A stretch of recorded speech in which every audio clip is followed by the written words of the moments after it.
I was supposed to be here early. They gave me another assignment. They didn't pick me up to go to the assignment. I followed their instructions and waited at the hotel. I would love to be here when I can be more fully in depth on this subject, because there's a whole lot of illusions about Africa's relationship with other people in the world. There's a whole lot of illusions about our relationship to the religions in the world. And these belief systems that had its origin in Africa, all of them, and there is no exception, turned on African people. I said there is no exception. And there's one thing you have to get through your mind and keep it. Nothing that ever came from the European mind was meant to do anything but facilitate European domination of the world. And I said there's no exception.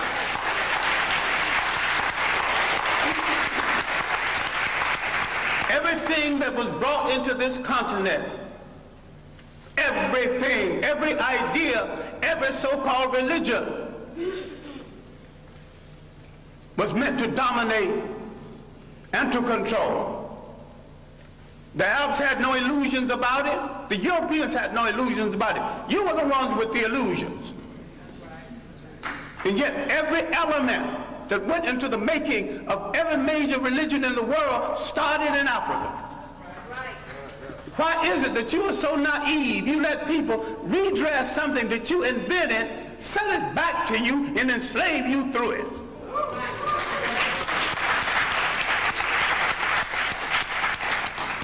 I'm saying that all organized present religions are male chauvinist murder cults. And I say there is no exception.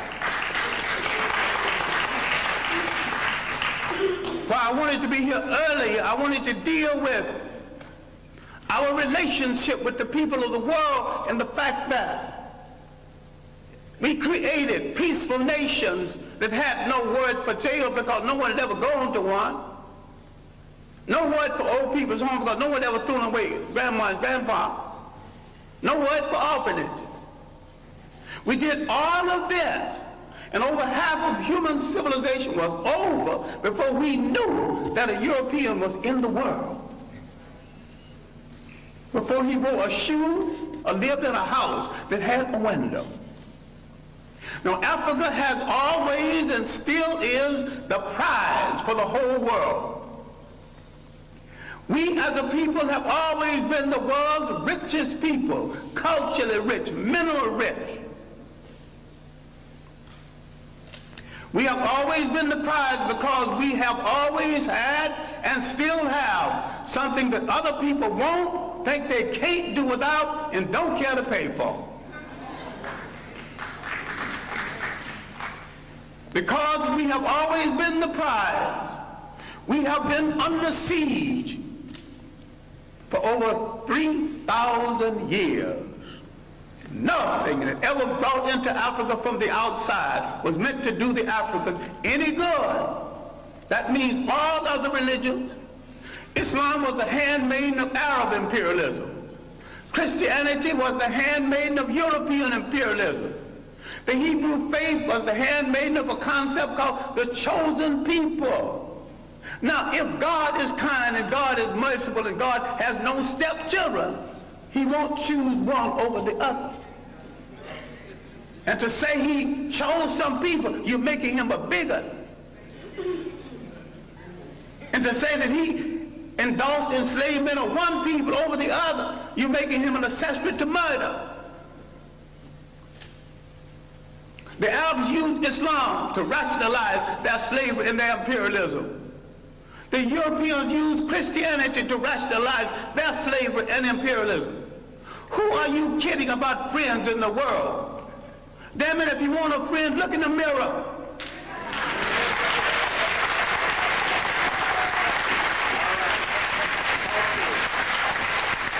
There's 1 billion African people on the face of this earth.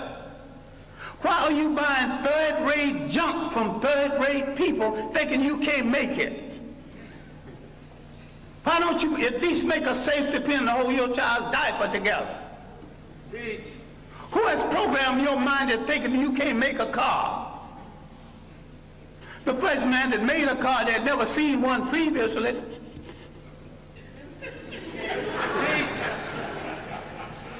The Japanese bought cars, bought locomotives, broke them down and studied them, and had a Japanese technician produce each piece, put it together, and had a much better train than the one they copied from. All knowledge in the world belongs to everybody in the world. Yes. Who has programmed our mind in assuming that we cannot run a nation and run it well? The main thing imperialism did, slavery and imperialism, that they removed African people from the respectful commentary of history. And they tell them something they are still telling them, and all of the organized religions are guilty of this. I favor none of it because Africa didn't need any of it. I'm saying that African belief systems, properly understood, is 10 times better than Judaism, Christianity, and Islam. And better for the African. Now you might have some romance with one of these religions. I have no romance with any of them. I have a romance with reality and truth. And the chips can fall where they may after I tell it. As for friends, you have had no friends. When they discovered you, they began to prey on you. Now let's look at our relationship with Western Asia, mistakenly called the Middle East. For 3,000 years, our greatest enemies came from Western Asia. They were trying to avenge the fact that they were once African colonies. You read a book called When Egypt Ruled the East, and you get some of the basic information on this. Now, the first visitors to Africa came in the 1700s BC. These were the people who would later be called Hebrews. Now, black people are ticklish on this because black people think that everything in the Bible is true. I question the intelligence of anyone who thinks everything in the Bible is true or supposed to be true.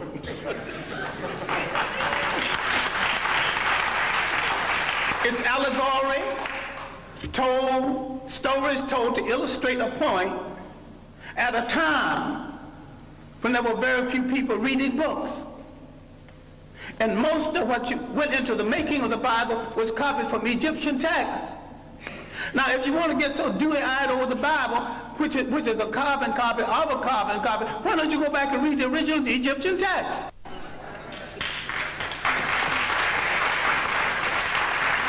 Then you see where all these stories started from. You see where the story of the Exodus started from. Now, you get so dewy-eyed, you actually think there was an Exodus. These people walked into Africa. Why couldn't they walk out? Why did they have to go by sea? Nope. Why did the sea have to part?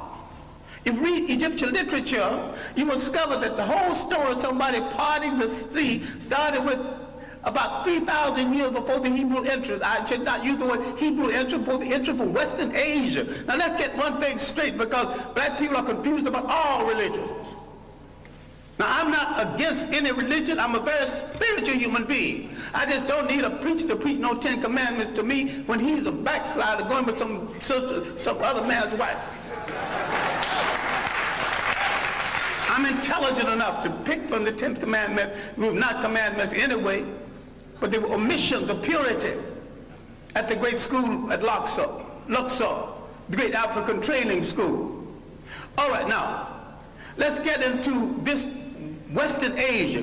I'm saying that the people who came from Western Asia escaping famine did not have any Hebrew faith when they came into Africa. And there's no record of a Hebrew faith before there. Why is it that when they left Africa in the so-called Exodus, they had all three? African culture, an African religion, and an African language. Now look at the origin of the so-called people you now refer to as Jews. And you're mistaken using that reference because the word Jew is of European origin. And the people in Europe who call themselves by their name have no relationship to the biblical people of the Hebrew faith. And I'm saying that the people we now call Jews entered world history with their visit to Africa. And when Africa was invaded, 1675 BC, instead of joining the Africans who had been their beneficiary and saved them from starvation, they joined the enemies of Africa. No one has ever returned any favors to us. As a people, we have always been hospitable to strangers, mostly the wrong strangers. And what we have to understand now, in the period of superior brainwashing, is there is no European answer for African problems. Either Africans find a solution to African problems, or there is no solution, and if you don't find a solution soon, you go back into slavery.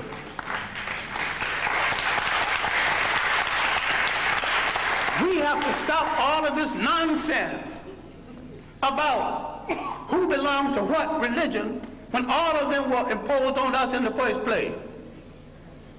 We stop all this fight between Muslims and Christians when neither one of the religions are doing them any good or moving them toward independence.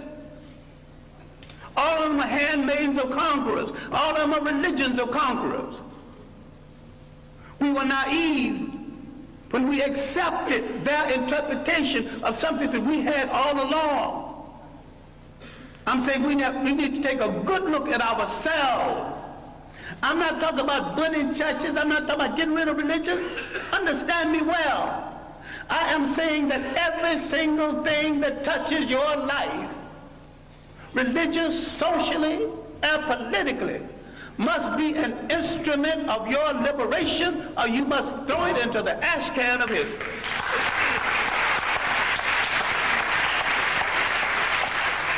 Develop a liberation Islam. Yes.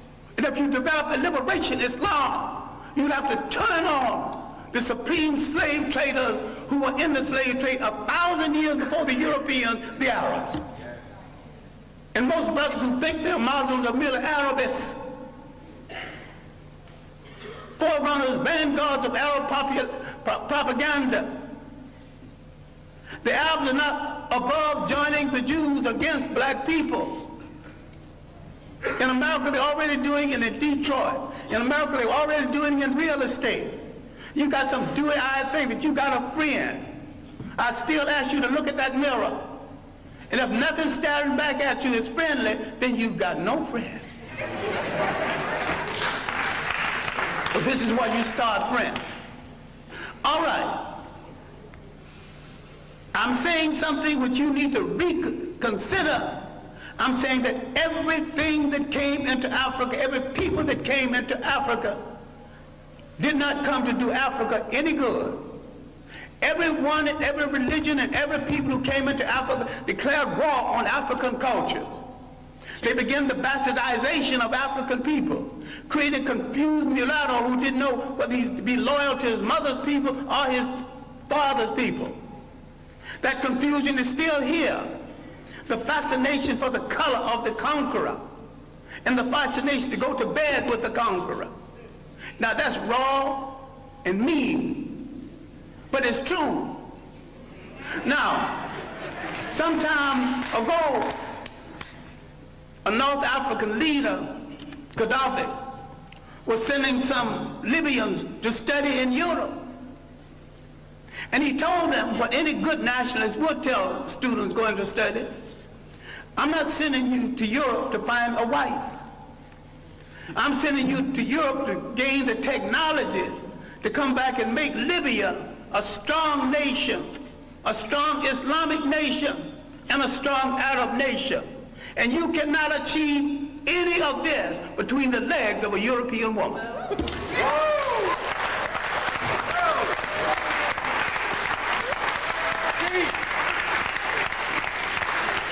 When is somebody going to get strong enough to tell Africans going to school, you're going to come back home and pair up with a sister.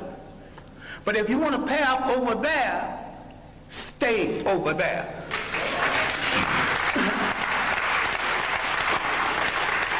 Now, the one thing we have to look at, and I'm sorry, I'm going to have to conclude on this because I've left out a body of information.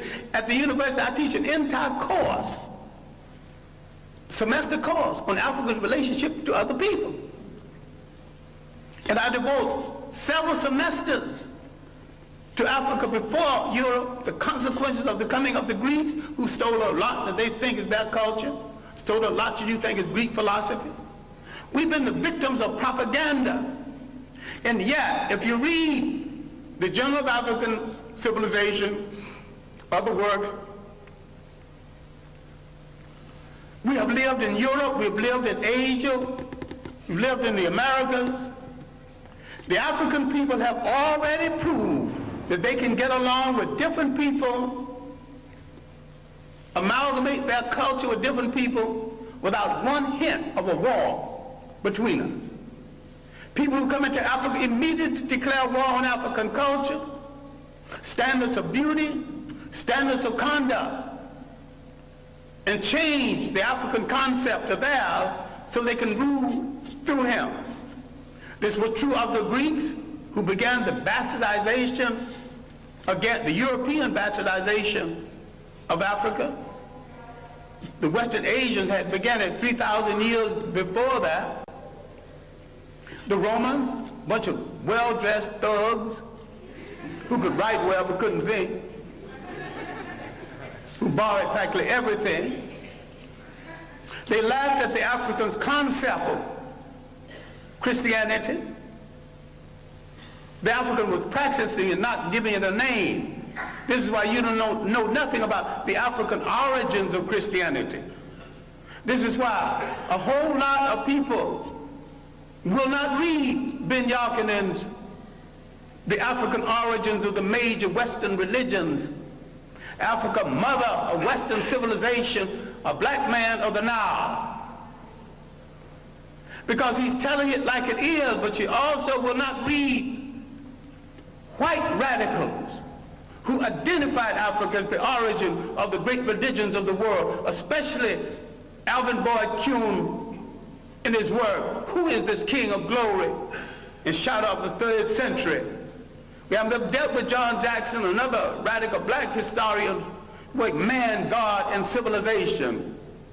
We let some of our great scholars die in hunger, die wanting for friendship. Now, having devoted my greater portion of my life to scholarship and teaching and digging up information on African people and trying to make African people face reality, I have often said, a point that I wish you to consider, I didn't have to do it. I chose to do it, and if I had to do it over again, I would do it better. But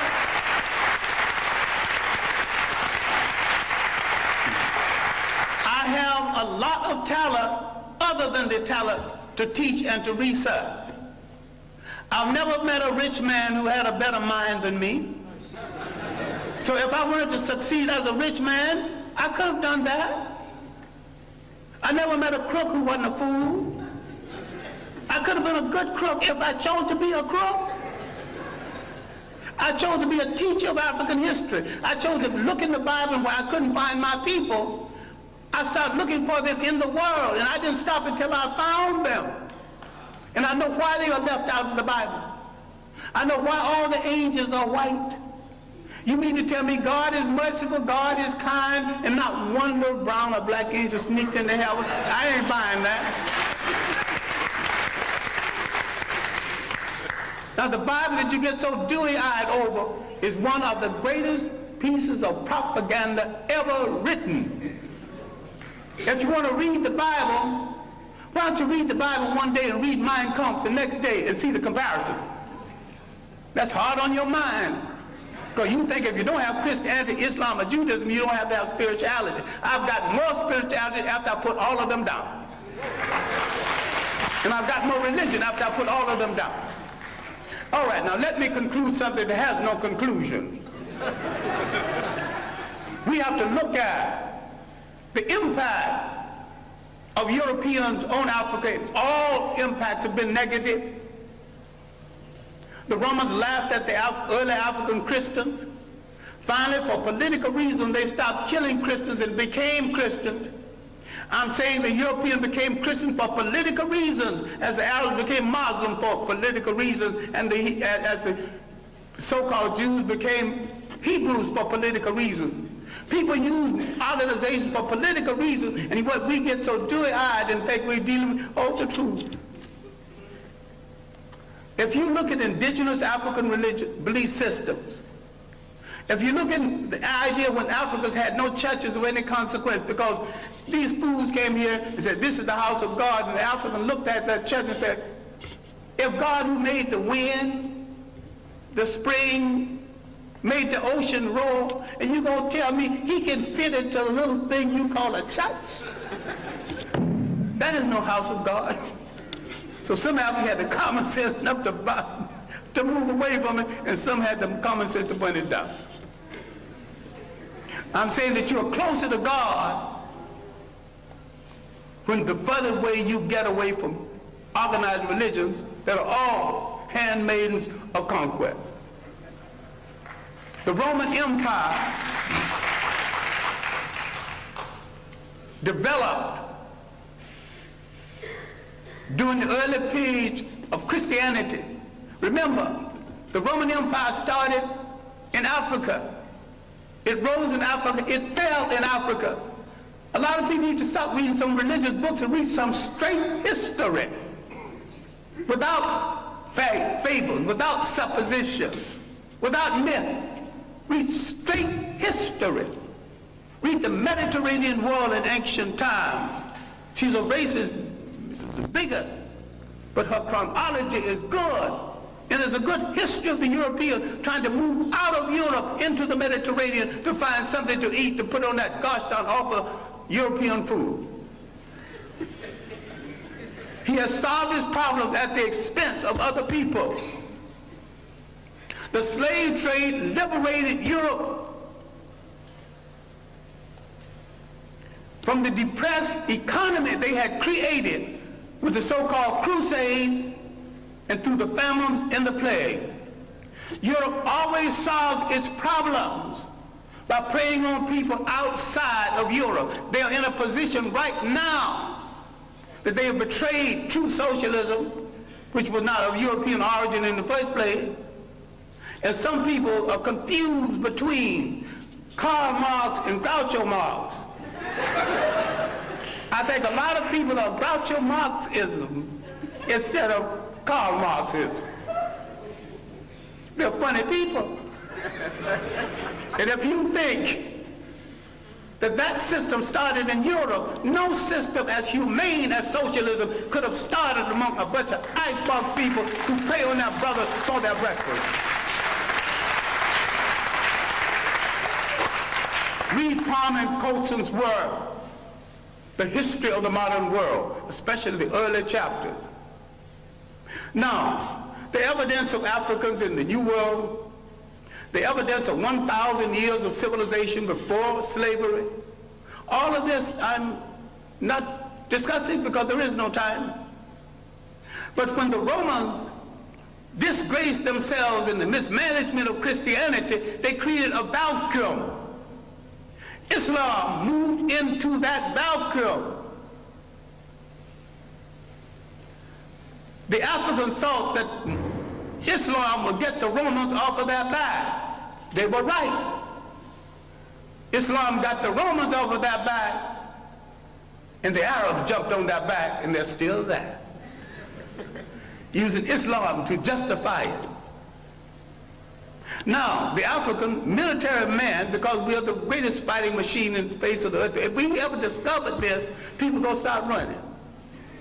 Under proper leadership, proper inspiration, properly equipped, the black man is the greatest human fighting machine God ever created, if indeed God created it.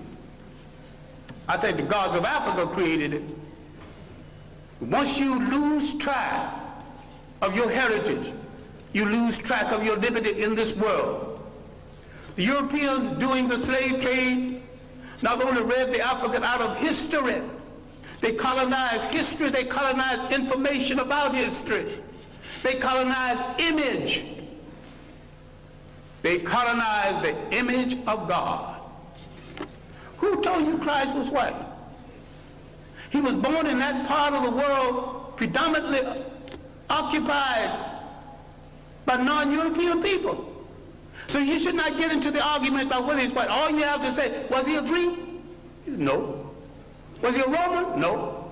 But these were the only people partially white in the area at the time. If he wasn't a Greek, he wasn't a Roman, he was one of those other people. You don't have to argue about the shades of color. So far as you're concerned, once you establish he was not a Roman, he was not a Greek, your conversation is over.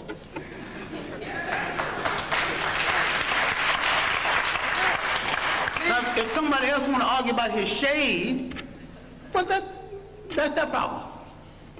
And if you got a problem with color, then you got a problem with your mother and your father. You have insulted your mother and your father if you don't like what they gave you. I wear mine like a badge of honor. I dig it. I wear it well. All right. Love it.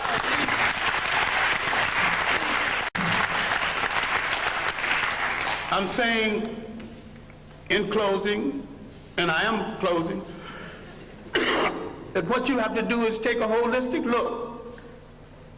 Not only at your position in the world, but your potential in the world. You have to learn how to convert everything into an instrument of liberation or leave it alone. You have to realize there was no Greek fraternities and sororities until they were introduced to secret African societies. People get all dewy-eyed over something that was imposed on them in order to control them without understanding that. That's another imperial effort. So it bothers me, and although I have good personal friends who are Muslim, that not a single Muslim scholar have dealt with that 1,000 years of African independence before slavery and how the Arabs from the north systematically destroyed these nations. It did not occur. 1591, from Morocco, an army was launched against these great independent nations in inner West Africa. These were great states. And because of poor communication between African and African, there was enough armies in these states to march down to the coast and to drive every slave trader into the sea. But the communication between African and African was so poor. Even today, the East Africa is not too clear about what's happening in West Africa. And nobody knows what's happening in North Africa because the conspiracy to hold on to Africa is happening in South Africa and in North Africa. So the whites in North and South Africa willing to play a part, and the pseudo-whites in North Africa willing to play a part. In all this world, you have no friends. But if there are a billion of you on the face of this earth scattered all over the world, what do you need with a friend other than yourself? Why can't you turn inward on yourself and say, I will wear no clothes I don't produce. Start with your underwear. I wear no shoes that's not made by a brother. You're creating a shoe factory, employment at once. Start buying airplanes, break them down and study them, later on make airplanes. What this whole thing is about is the restoration of confidence. It has been the role of these handmaidens of colonialism to destroy your confidence in yourself. You don't believe that you can look like a god.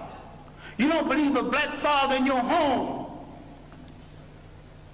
is to some extent a god. That doesn't make the black woman less than a goddess, because we produced the first human societies that recognized and respected the female god.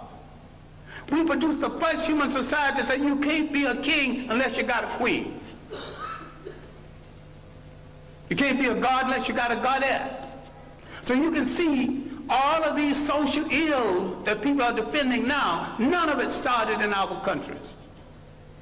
I defy anyone alive, and those who want to come alive, come back and prove me, I invite them too, to show me one single case of sexual deviance or maladjustment any place on the African continent before the coming of foreigners.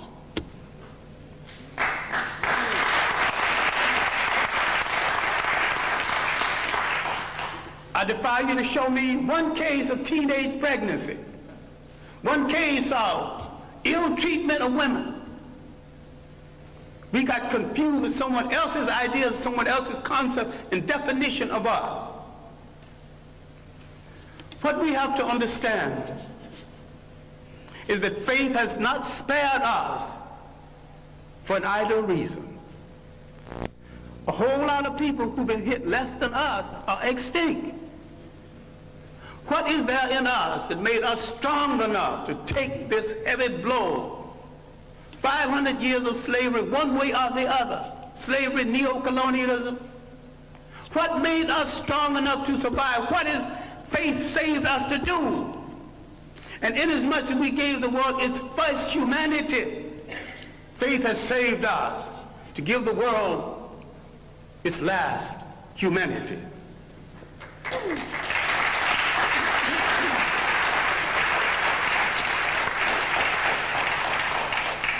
What we have to do is to believe it, to believe that we are worthy of it, and to believe that we are capable of it. What black studies should be about, what black religion should be about, is the restoration of the confidence. And the restoration of the confidence is we must rule the state again. There is not an imitation nation, not an independent nation in Africa or the Caribbean Islands. They're all imitation European states. And what we have to understand is that the nation state is stagnant. The African did not live in a nation state, they lived in a territorial state. The African learned something that's very basic. Cultures have to be fertilized by cultures. People have to be fertilized by the interaction between cultures and cultures. This insecure European tightened his borders. You know, you got a passport to come here? The word passport is not in any African language. The things he invented to restrict himself, he imposed on other people.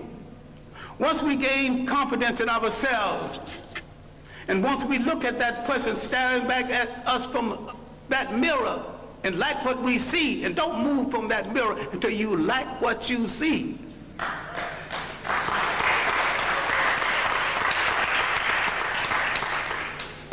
Then,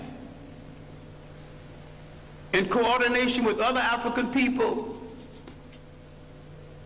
throughout the world, we will give the world a new lease on life.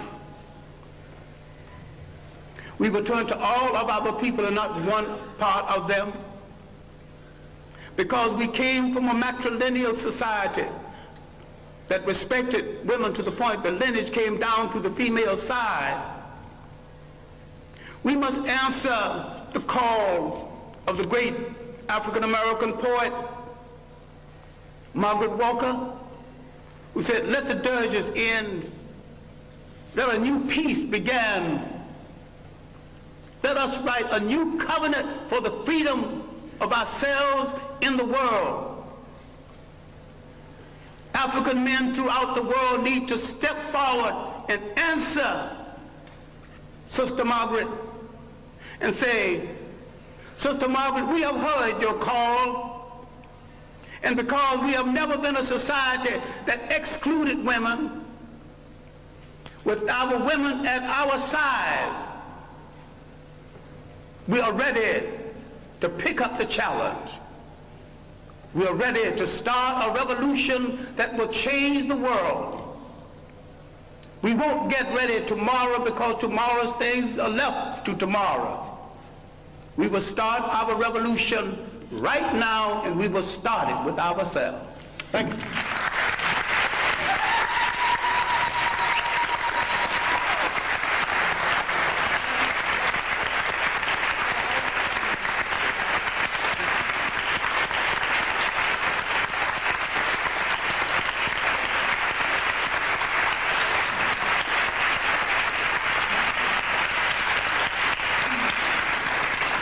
since we have run over our time.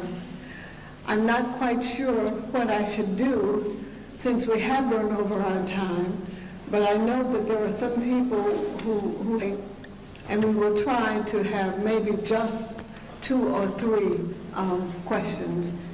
I see a hand. You'll have to speak very loudly. Syrian is saying we really have problems with the welfare. And when we are in trouble, we are told in this country where growth rate is 5%.